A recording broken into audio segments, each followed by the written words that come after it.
Howdy friends, my name is Paul Sherland with SaddleUpAgain.com. Today I'm going to be talking about how to saddle a horse. It's something that I'm sure you feel you already know how to do.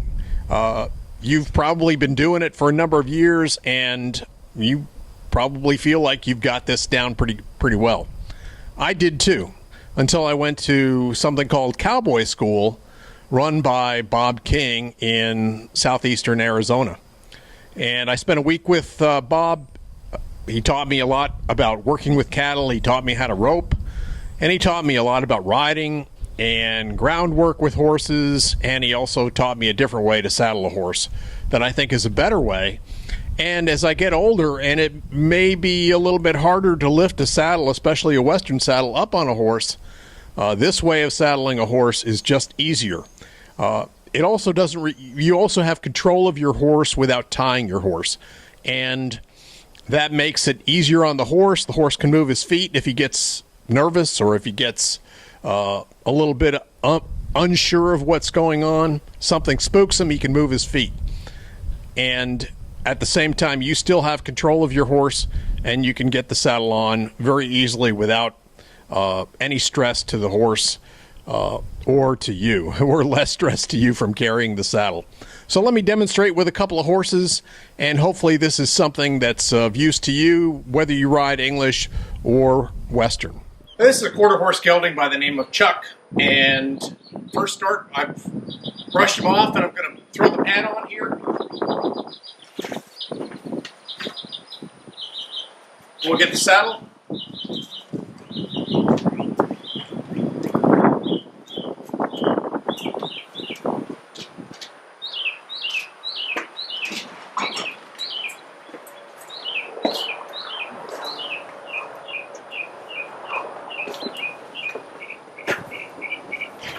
And you can see I could just wrap my arm around the rope like this, and I've got Chuck, and so if he was to move off, I can move with him, but I have control of him. He's not tied up.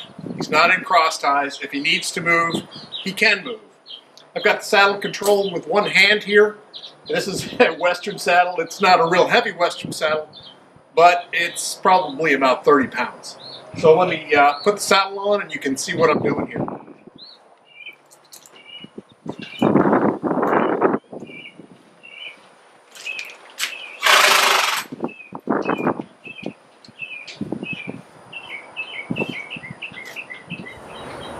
So that's about what you do. You swing the saddle up over the horse's back, and it settles on the horse's back.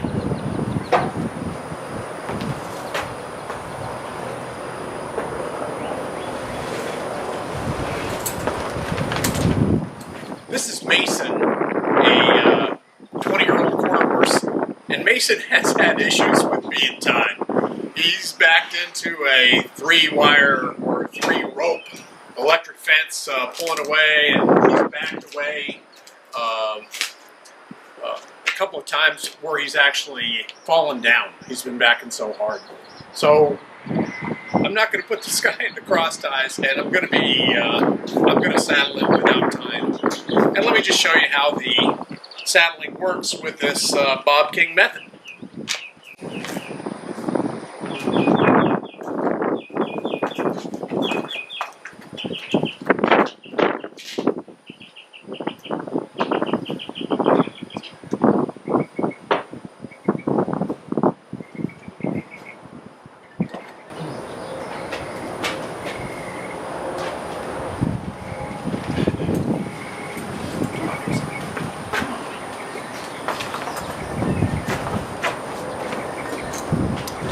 So I still have a hold where I've got the rope draped over my arm here.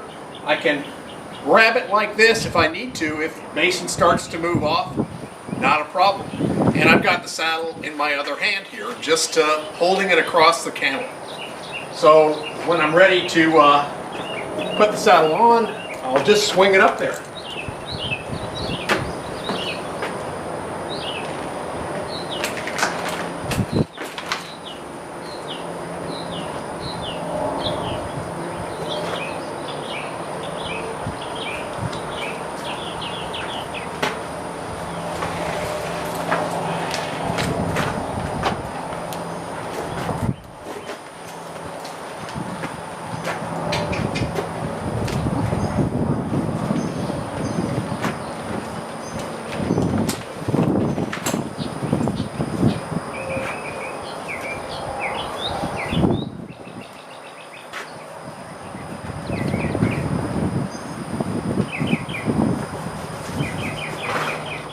So I hope the demonstration of saddling using the Bob King method has been useful to you.